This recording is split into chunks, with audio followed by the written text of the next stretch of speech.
All right, welcome to the Explainer. Today we are tackling a big one, governance. Now, that's a word that gets thrown around a lot, right? But what does it really mean for how a country is actually managed? So let's kick things off with a really basic but super important question. Are government and governance just the same thing? You might think so, but the answer is a big no. And honestly, understanding that difference is key to everything else we're going to talk about. Okay, so think of it like this. The government, that's the who. It's the cabinet, the parliament, the actual institutions in charge. But governance, that's the how. It's the whole process, all the actions, the nitty-gritty of actually running a country. And here's the kicker. It's not a solo act. It's this dynamic dance between the state, the private sector, and you guessed it, us, the citizens.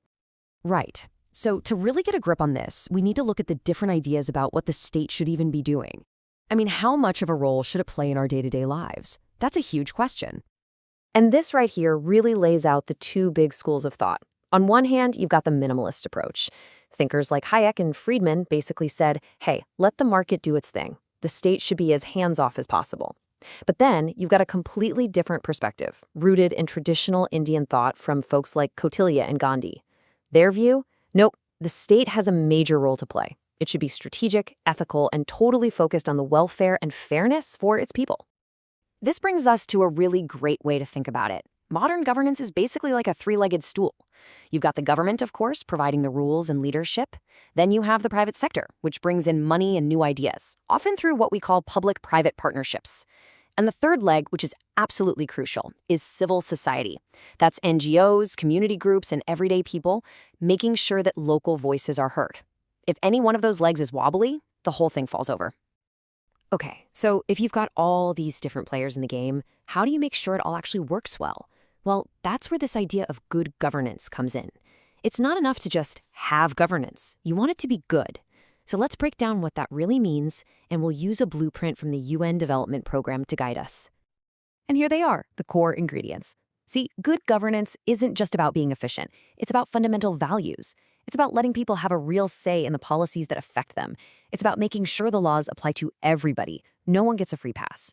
It's about being open and honest, and most importantly, making sure that the benefits of progress reach everyone, especially those who are often left behind. Now, out of all those principles, the rule of law is the big one. It's the absolute foundation. As this quote puts it so well, it's what creates justice and order.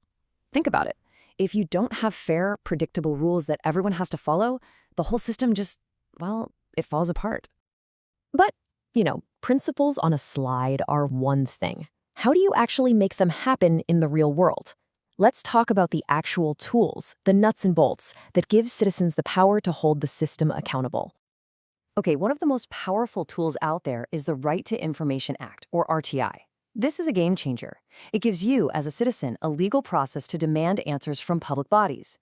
So here's how it works. You file an application with a specific official called the Public Information Officer, or PIO. They have 30 days to get back to you. If they don't, or you're not happy with the answer, you don't just give up. You can appeal, and there's a whole process you can follow, going up the chain right to the High Court if you have to. And this isn't just a polite request either. To make sure the RTI has real teeth, there's a penalty. An official who drags their feet and doesn't provide the info on time gets fined 250 rupees per day. Yeah, per day. That can add up to a maximum of 25,000 rupees. That little detail is what turns this from a nice idea into a right that people have to take seriously. Then there's something called a social audit, which is just brilliant. Forget about auditors in suits sitting in some far-off office. A social audit is when the community itself becomes the watchdog. So let's say a new school is being built. The local people get to look at the budget, check the materials, and ask the contractor tough questions right there in public. It's accountability at the most grassroots level you can imagine. All right, now let's pivot and talk about something that has completely changed the game, technology.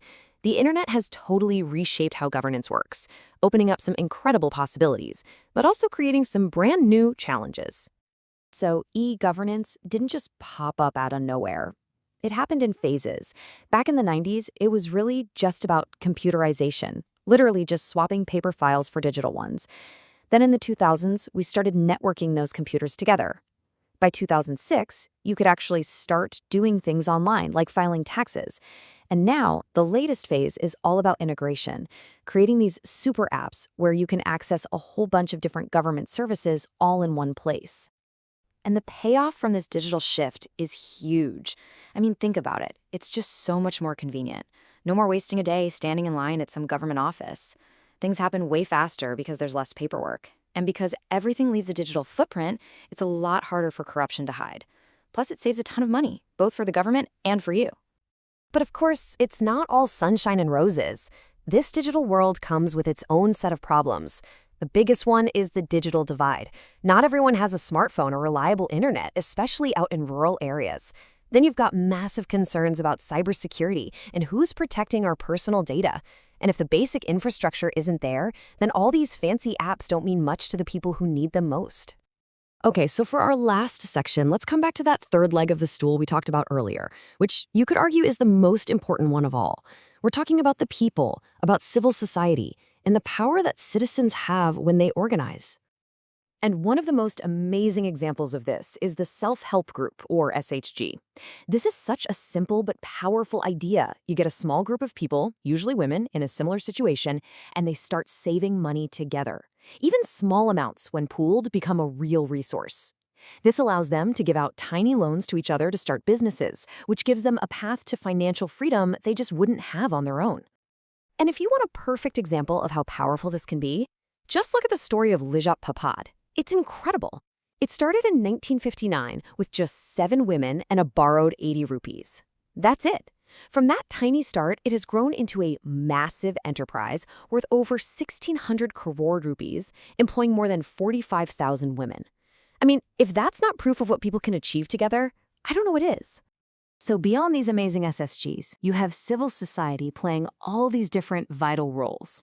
They're the watchdog, keeping an eye on what the government is doing. They're the agitator, getting people fired up to demand change. They're the educator, making sure people know their rights. And they're the advocate, speaking up for marginalized groups who might otherwise be ignored. And all of this leaves us with one big question to chew on. As governance gets more digital and more collaborative, who really holds the power? Is it actually shifting into the hands of ordinary citizens like you and me? Or are new kinds of power structures just popping up with their own set of problems? It's something we all need to think about as we move forward. Thanks for joining me on This Explainer.